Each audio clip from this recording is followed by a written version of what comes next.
विषय आलेला आहे, नारी सुवर्ण मेंढ्यांचाच विषय आहे। तर आपल्याकडे मदत मागत आहेत, पण कसं आहे की मदत करणं हे काही अवघड नाही, आपल्याला मदत करता येते, पण मदत करण्यासारखी असेल तर आपल्याला मदत करता येते। आता एक जण आहेत आपल्याकडं, त्यांनी आपल्याला फोन केलेला होता की त्यांच्याकडे नारी सुवर्ण मेंढ्या आहेत।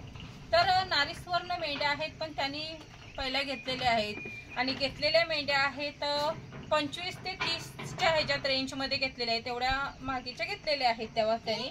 आणि आता असं झालेलं आहे की त्यावेळेला त्यांनी घेतलं, पण आता त्यांच्या भागाकडे जर विकायचं बोललं तर मात्र आता 20 ते 25 पर्यंत कोण घेत नाही, तर 10-12 पर्यंत कटिंगच्या रेटनी मागत आहेत आणि त्यांना विकायला आता ते प्रॉब्लेम येत आहे। त्यामुळे मी प्रत्येक टायमाला सांगत असते की आपण जेव्हा ही नारी सुवर्ण घेतो ना, त्यावेळेला घेतेवेळी पण आपल्याला काळजी घ्यायची आहे आणि देतेवेळी पण काळजी घ्यायची। आता घेतेवेळी आपल्याला ही काळजी घ्यायची की आपण आता घेतोय ज्या रेंजमध्ये, जसं आता 20, 25, 30 हे रेंज तर आहेच आहे, पण त्या रेंजमध्ये जर समजा आपण एखादं घेतलं तर आपल्याला पुन्हा ती तेवढ्याला विकता येईल का ही काळजी घेतली पाहिजे। आणि देतेवेळी काळजी हे करायचं आहे की आता समजा आपण देतोय आणि दिल्याच्या नंतर त्यांना जर ती विकायला नाही जमलं तर ती पुन्हा आपल्याला घेता आली पाहिजे, ही एक काळजी घेतली पाहिजे। तर सांगायची गोष्ट, नारी सुवर्ण ही ब्रीड खूप चांगली आहे, तसं आपल्या ज्या मेंढ्या आहेत त्या खूप चांगल्या आहेत, पण एक गोष्ट आपल्याला लक्षात ठेवायचं आहे, ह्या दोन गोष्टी आपल्याला ह्या व्यवसाय करतेवेळी लक्षात ठेवायच्या आहेत। त्या म्हणजे जर समजा तुम्ही कुठल्या उद्दिष्टाने हा व्यवसाय करताय, एक तर कटिंगचं जर मार्केट तुम्हाला उभं करायचं आहे तर तुम्हाला कटिंगसाठी जाहिरात वगैरे असं काही करायची गरज नाहीये, कटिंगसाठी खूप सारे मार्केट आहेत। पण जर तुम्हाला ब्रीडिंगसाठी आपल्याला नारी सुवर्ण सांभाळायचं असतील ब्रीडिंगसाठी, तर मात्र तुम्हाला जाहिरात करणं गरजेचं आहे, कारण की तरच तुमच्या आजूबाजूच्या परिसरात आजूबाजूच्या लोकांना माहीत पडणार की तुमच्याकडे अशी अशी ब्रीड आहे आणि त्या ब्रीडची काय क्वालिटी वगैरे आहे, तेव्हा ती ब्रीडिंगसाठी नेऊ शकतात। ज्या पहिल्या लोकांनी 20 ते 25 पर्यंत 30 पर्यंत घेतलेले आहेत नारी सुवर्ण, तीच आता आम्हाला विचारतात की तुम्ही 10,000ने कसं काय विकता। त्यांना मी सांगू इच्छिते की मी जे हे विकते ना, ते आपल्या इकडचे जे कटिंग मार्केट आहे ना त्याच्यात 350 ते 400च्या किलो प्रमाणे विकते। आता काहींना असं वाटेल की मी 10,000त विकते, तर आपला जो हा भीमा आहे तो पण 10,000, तर तसा नाही, आता हा 30 ते 35 किलोचा भीमा आहे आणि ह्याचं आता विकायचं बोललं तर 400 रुपये किलोने विकलं जाईल।